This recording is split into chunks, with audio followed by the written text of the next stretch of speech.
BL 읽어주는 게이 ASMR 게이 SMR.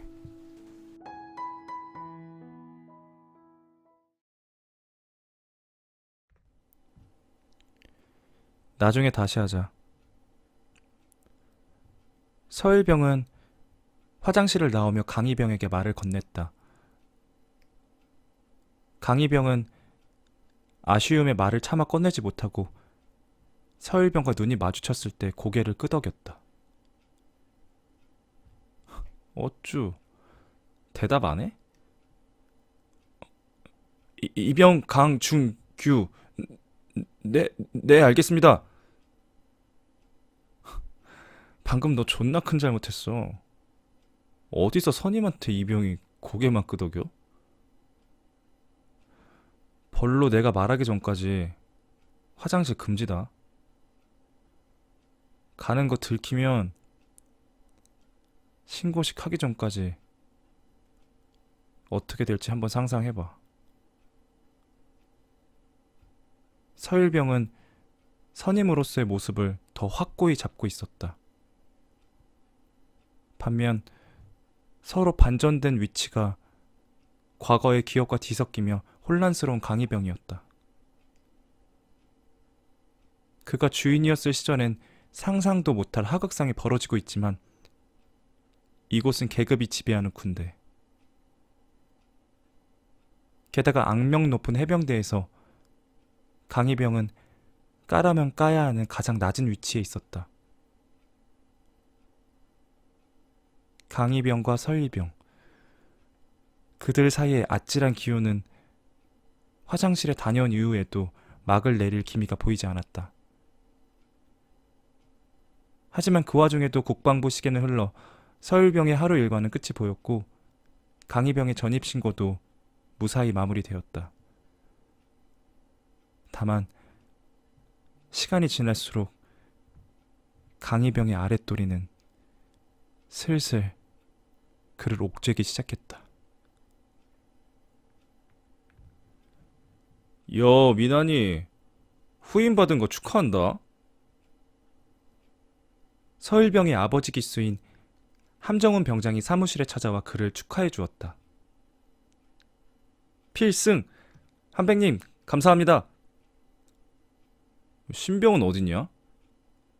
이병 강중규, 여기 있습니다. 강희병은 사무실 구석 의자에서 우렁찬 목소리로 대답했다. 한 병장은 거들먹거리며 강희병에게 향했다. 와, 씨, 덩치 보소. 정훈이보다 더 큰 것 같은데. 요놈 쓸만하겠어? 한 병장은 강희병의 우람한 가슴을 주먹으로 툭툭 치며 말했다. 이병 강중규, 이병 강중규, 감사합니다. 그래. 이따 신고식 때 보자. 시원시원한 성격의 한 병장은 부대 내 실세였다. 운동이면 운동, 훈련이면 훈련, 일이면 일, 그 무엇도 남들보다 뒤처지는 게 없었다. 서일병은 그런 한 병장을 운 좋게 아버지 기수로 두고 게다가 친해져 부대 내에서 큰 어려움을 겪지 않을 수 있었다. 곧 일과 종료를 알리는 듯 애국가 나팔 소리가 부대에 조용히 울려 퍼졌다.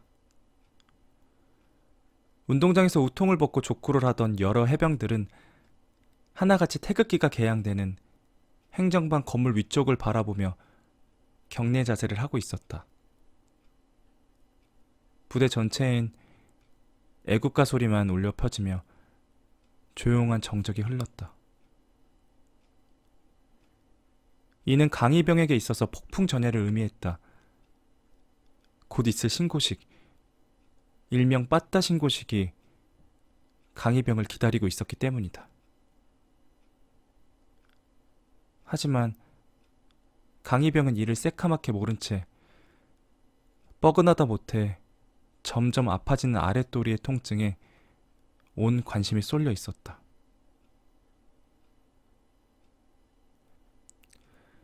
강희병이 통증을 해결하기 위한 방법은 단 하나였다. 아래에 고인 자신의 그것을 분출하는 것. 하지만 그는 화장실에도 가지 못하고 항상 차렷 자세로만 있어야 했다. 그를 구원할 길은 오로지 서일병의 허락뿐이었다.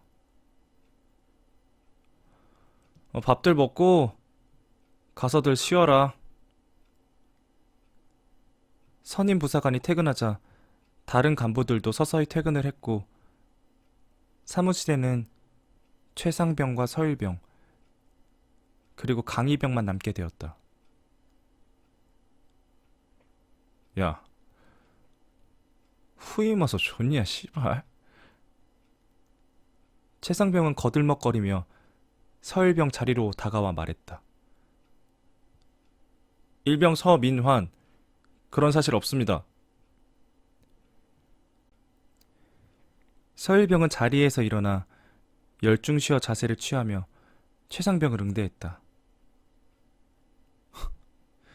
이 새끼, 아까도 너 커피 내가 타라고 그렇게 뜸들였냐? 일병 서민환, 잘하겠습니다. 최상병은 자기 때보다 악패습을 당하지 않는 서일병이 안 입고 왔다. 둘의 기수는 2달 차이뿐이었지만 그 기간 안에 많은 변화가 있기도 했었다. 최상병은 그 변화를 굉장히 싫어하는 사람 중 한 명이었다. 그리고 그 변화의 중심엔 한 병장이 있었고 서일병이 그와 친해진 것 또한 극도로 싫어했다. 씨발 선진병이요? 군대 존나 좋아졌네.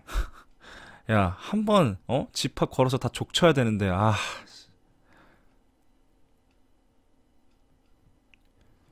최상병의 한숨이 꺼짐과 동시에 사무실은 고요한 정막으로 가득 찼다.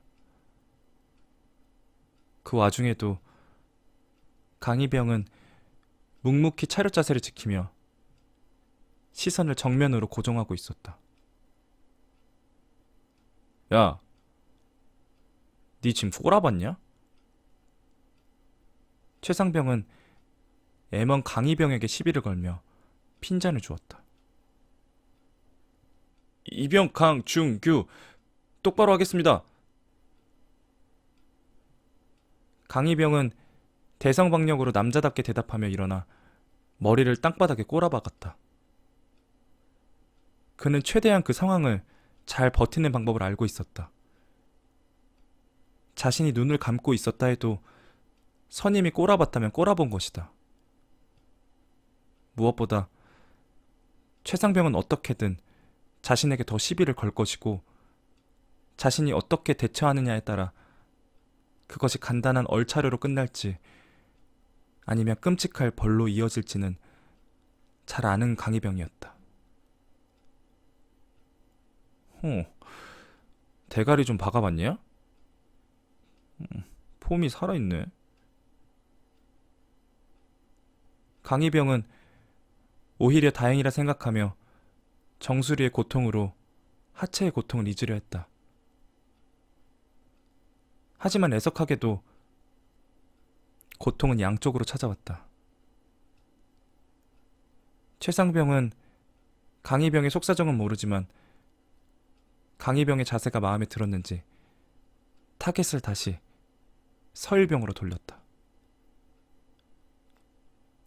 민환아, 내가 다 씨발 네 잘하라고 하는 소리다. 야, 나 때는 말이야. 최상병의 지루한 라떼파리가 시작되었다. 그는 그 말을 시작하면 끊을 줄을 몰랐다. 최상병은 강희병이 머리를 박고 있다는 것은 신경도 쓰지 않은 채 서일병을 보며 주저리 말을 이어나갔다. 그래가지고 씨발 소등하고도 빠따 쳐맞고 이병 때 안 맞는 날은 잘 수도 없었어. 내가 왜 씨발 존나 그런 거 다 겪고 너네도 이렇게 편한 거 내가 저 봐줘야 되냐? 최상병의 설교가 길어질수록 강희병은 머리부터 목까지의 인대가 아려오는 고통에 시달렸다. 하지만 그는 대수롭지 않다는 듯 남자답게 버텼다. 문제는 아래쪽에 있었다. 강희병의 아래에 꽉 찬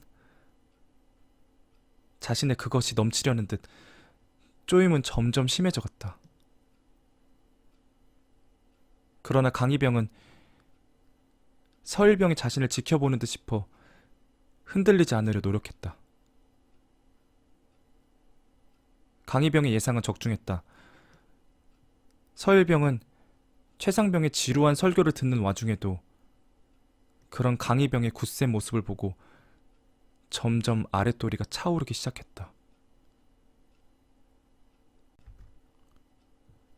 최상병의 목소리는 마치 TV 음량이 줄어들듯 서일병에게 점점 희미해져 갔다. 대신 강희병의 숨소리가 서일병의 귀를 희미하게 적시기 시작했다. 그는 그렇게 오로지 강희병에게만 온 몸에 신경이 쏠려 있었다.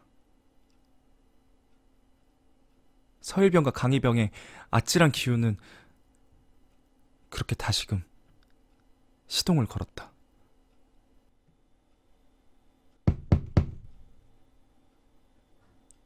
한참 서일병이 강희병의 모습에 집중하며 자신의 물건을 빳빳하게 만들고 있을 때 최상병의 지루한 설교는 노크 소리와 함께 정적으로 울렸다.